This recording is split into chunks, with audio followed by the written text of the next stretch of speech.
I stand before you today as Manitoba's 24th Premier. This was something that was once unthinkable.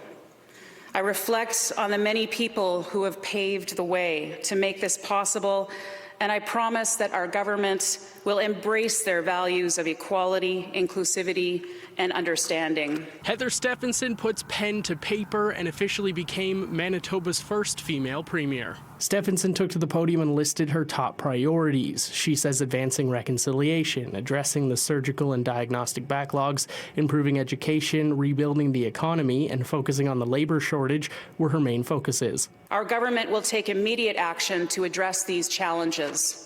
In the coming weeks, we will establish a task force to clear the surgical and diagnostic backlogs and enhance our ICU capacity. Following her swearing-in ceremony, Stefanson was asked about what her first few days in power will look like. We will be coming back in November, and we'll be announcing the date likely in the next couple of days.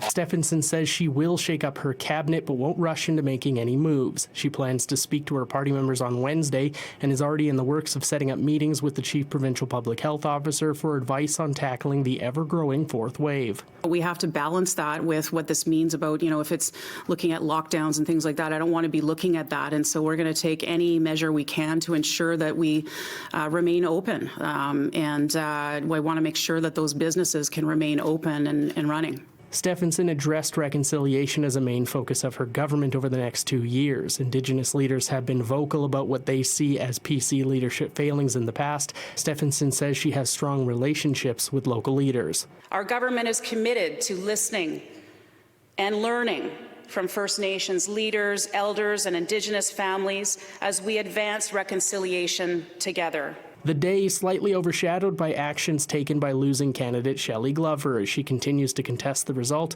In court documents filed Tuesday, Glover argues that Stefanson's win is invalid and that the Premier's office is vacant. Glover says in an affidavit that she was given different numbers of how many votes would be counted than what was eventually provided. Stefanson says they thought they had a positive conversation about bringing the two sides of the PC party together on Saturday. She calls this move by Glover disappointing. We need to find a way. We're going to find some common ground in all of this so that we can move forward and unite our party, and we'll do that. I know I'm going to work very closely with my colleagues to ensure that we are reaching out to people in all areas of this province, and to ensure that we are listening to them and bringing people together and uniting them.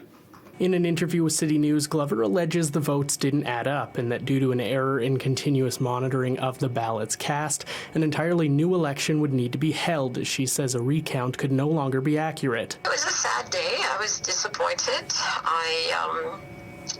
I believe, given all of the information that many of Manitobans are aware of today, that I was the duly elected Premier designate, and I believe they swore in the wrong person. In Winnipeg, Mike Albanese, City News.